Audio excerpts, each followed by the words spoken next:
Nigeria's inflation has surged to 33.88% in October, marking a sharp rise from 32.70% in September this year.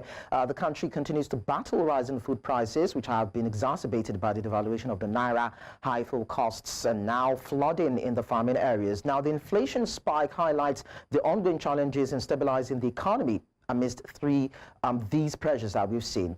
Analysts are concerned about the potential long-term impact on purchasing power and consumer confidence, with Nigeria's central bank already facing challenges controlling inflation without stifling growth. There is growing concern over the cost of living crisis. Now, the economy, which grew by 3.19% in Q2 2024, may face slower expansion as inflationary pressures continue to weigh heavily on small businesses and households. Now, the government's next moves would be critical, but what are those moves? Olasunkanmi Odede, Associate Director, Infrastructure, KPMG for West Africa, joins me live in our studio to talk more about this. Thank you so much, Mr. Odede, for joining us. Thank you. Thank you for having me. Now, Nigeria's Minister of Finance, Wale Edun, in October this year, told Nigerians that the country was already turning the corner, that the policies of government are working, that inflation had hit its peak, and we will begin to see economic stability. But today, inflation is 33.88%. The naira to the dollar is about 1,740. So was that government propaganda? Thanks for having me once again. It's not necessarily government propaganda. I think he was speaking based off of some of the facts that he had seen. But when you look at the fundamentals of what is driving Nigeria's inflation, I think you alluded to some of them, which is around food inflation is a critical bit. And unfortunately, we've had issues around supply disruption when it comes to food. High energy prices. You also alluded to the fact that petrol prices have increased about 2 to 3 times alone already this year. Given that we are an import-dependent economy, our FX, devaluation of FX of naira to the dollar is also an issue. So those are things that are still fundamentally driving the increase in inflation. I would rather say that I was actually surprised that it's not even higher than what was currently reported, but because the fundamentals have not really changed. So we'll take it from that point. Now, you said the fundamentals have not changed. So that means you are actually even expecting the figures to rise above this, because a couple of the things you mentioned as regards the factors fueling the inflation we've seen on the fiscal and monetary side, but we've seen the finance minister, speak highly of the policies of the central bank, including the devaluation of the naira, and of course the fiscal policies of government. So does that mean that with all these, the numbers should have even increased beyond what we're seeing now, and the possibility of it increasing are there? Yes, there is. Yes, there is. I think fundamentally, if we are able to address some of the fundamentals I spoke about, we spoke about the exchange rates, and this is one of the key things driving inflation. Another thing is around food inflation. What are the things that we are doing to be able to address that? Food security, providing flood control infrastructure to be able to enable the farmers' plants, and to be able to, they'll feel comfortable that when they plant, things around flooding will not necessarily affect them. So unless we address those critical areas, we'll still be battling with high inflation in the country. It's quite battling and disturbing, that you're saying this, because it seems as though it is what the IMF had told the Nigerian government when it told, this current administration that you need to come out with policies in terms of fuel subsidy removal, tax harmonization of the exchange, the tax regime, that there should be some adjustments in there.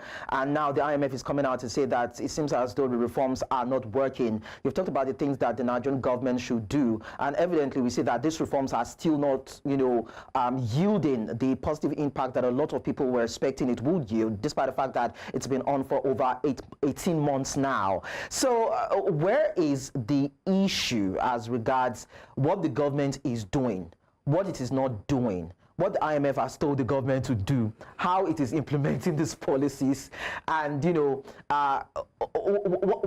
are the lacunas in terms of these policies and its implementation? Okay, thanks. So reforms actually take a while to before you begin to see the effects of reforms. But in terms of what is missing, I think the idea for the reforms made sense. The reforms were necessary. However, the things that we needed to put in place before those reforms were implemented were the issue.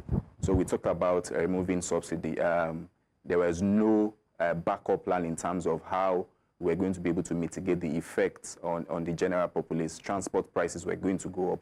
We really did not do anything around it. I know government is trying to promote CNG now as alternative fuel. The discussion around that is completely different. And how it's going to be accepted by the masses is something that is even another discussion on its own. So those are the things that were missing, the things that the structural infrastructure needed to be able to address those reforms were the things that were missing. The reforms, like I said, made sense, but those things that they needed to support it to be able to make the effect on the populace less harsh were the things that were missing. Okay, so there are some missings or misgivings as regards what the Nigerian government should have thought about when implementing its policies. The Nigerian government has come out to say that there will be no policy reversal.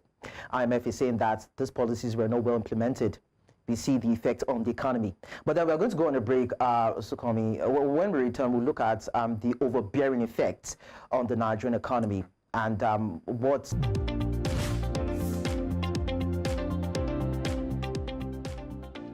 Okay, so we've been talking about the inflation in Nigeria, 33.88%, largely fueled by the rise in the prices of commodities in the markets, a hike in energy costs. We've also seen the devastation in terms of flooding of the farmlands in the country, and transportation costs also. We've been talking to Olasunkanmi Odede, Associate Director, Infrastructure, KPMG, West Africa, and he's been shedding light on this and what can be done in terms of dealing with these issues and seeing how we can stem the rise in inflation. So I was talking to him off camera as regards if there could be a recalibration of policies, although he has mentioned a few things that the Nigerian government needs to do or that it had left undone that needs to be done right now. But then in terms of recalibration, Olasunkanmi, how do you think we can drive the needed growth? Because it seems to be overbearing on the economy when you look at these policies. Okay, thanks for the question. I think fundamentally we are battling with two evils, which is around high inflation and devaluation of our currency. But more importantly is the issue around inflation, because what it does is that it stifles consumer spending, making it impossible for the economy to grow. In terms of what we can do, apart from some of the things that government is doing, fundamentally, when you look at some of the things driving inflation, I think we spoke about food inflation. There was a report that was released by IFEX and spoke about some of the issues that farmers currently face in Nigeria. I think starting from there, the farmers actually spoke about the fact that they are unable to access financing for them to be able to actually invest in their businesses. So that's one of the things that I think we need to do. Concessional led into that sector. The CBN has done something, but I think the scale for it to have an impact on inflation numbers needs to go up considerably.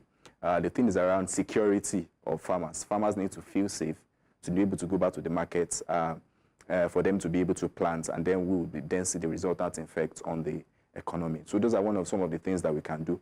From an FX point of view, we obviously need an enabling environment that will bring in investors, for them to bring in the required funding that we need. Oil production went up based off of the minister last month, about 1.8. If we are able to sustain that aggressively, that would something that will help.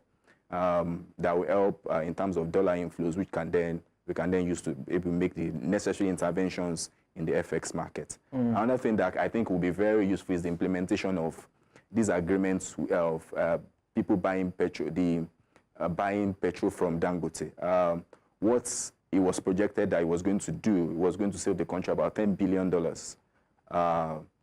of FX requirements. So if we are able to adequately implement that agreement also, I think that is also a way we can make FX savings and and we have enough effects to be able to make the required interventions. Okay, largely we've talked about funding, but then let's just quickly put it in, some statistical perspective. On a month-to-month basis, food inflation in October 2024 was around 2.94%, which showed a 0.30% increase compared to what we tracked for September, 2.64%. Now, governments, have said that there have been investments in the agricultural sector through policies, provision of equipment, farm seeds, fertilizers, and security.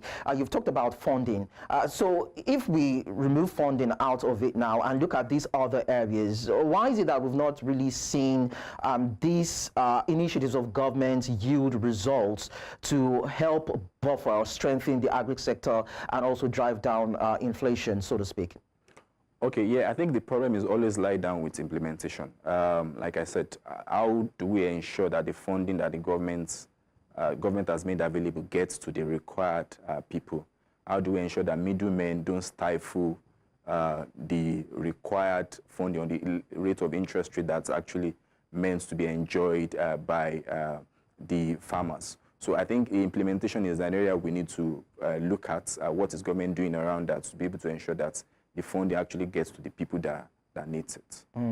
Okay, we've also seen flooding. That's another headache, affecting Nigeria. This has increased considerably with the rise in ocean levels globally due to climate change. But then, what measures do you think the government can also, put in place in that regards to actually support those farmers that have been affected, probably, stabilize food prices too?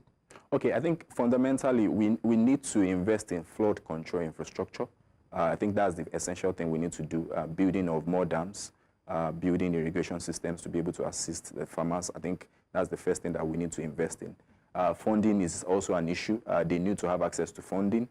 Another critical issue is the lack of access to inputs, fertilizers, the inputs that they need to actually plant to be able to get. It's very surprising that that's one of the top issues that farmers highlighted as one of the issues where they're having challenges when I read the IFX report. So if we're able to address flood control, if we're able to build flood control infrastructure, we're able to address inputs issues and address funding, I believe if we're able to do those things, food prices is going to come down in the market. Another area we need to probably look at is the food wastages. Nigeria, a significant part of what we produce does not get to the market. I think there's a statistics that says about 50% of what is produced in the market still gets wasted. And that's ironic, given we are battling with food inflation. So we need to invest in storage system, more commodity exchanges to be able to undertake or offtake these products from the farmers. So if we continue to have this situation play out and inflation figures continue to rise amid, food insecurity, what impact would that have on Nigeria's GDP growth outlook for 2024 and beyond? We know we're already, exiting the last part or the last quarter of 2024, but then if we're going to be projecting into 2025, from the end of this year towards 2025, how impacting would that be? So ideally, the effect of inflation on consumer spending is high. What it means is that the level of disposable income available for the customer or for the consumers to be able to spend on non-essential and essential products will definitely go down, and that will stifle economic growth. So until we address that, our economy will not grow the way we want it to grow. So we are still achieving 2-3-4%. That is very commendable, even in the light of all this high inflation number and high interest rate environment. So that means if it's an issue that we're able to address, that means that we'll seek significant growth in our economy. But if we are not able to, our economy will just only be able to grow by marginal increases. So I'm trying to put myself in the shoes of foreign investors now. We know that there have been conversations around attracting investments into Nigeria. A few weeks ago, we had the Nigeria Diaspora Investment Summit, and we have Nigerians who are willing to invest in Nigeria, and other foreign counterparts who are also willing to invest in Nigeria. But then if we continue to have this, what do you think their mindsets or their predisposition will be to a Nigerian economy with these projections and statistics? Okay, I think we can already deduce from the historical FDI numbers that we've seen. Most of the investors coming into Nigeria are largely PFIs, hot money, because of the high interest rates that we are offering them, so they are willing to come. But the kind of investors that we need, which are FDI, type of investors are not necessarily coming. And it's largely down to the high inflation rate as well as the high on our exchange rates that we have. Because what has happened is that our currency is unstable. That is an issue. High operating costs, valuation will be impacted. So there's some of the things that they look at that is not necessarily attracting them to the country. So unless we fix those fundamental issues around our inflation, some of the policies in terms of currency convertibility, currency stability, we will not be able to get the necessary investments that we need. Big one. And the fact that, the president has been, traversing different countries and different continents to woo investors. Of course, he's out of the country right now, trying to talk to other countries, to solidify bilateral friendship, so to speak, to actually improve the Nigerian economy. Sure. So if we don't fix our domestic problems, those travels and those conversations might not really yield anything. Olasunkanmi Odede, Associate Director, Infrastructure, KPMG West Africa, thank you so much for your time on the show. Thank you for having me.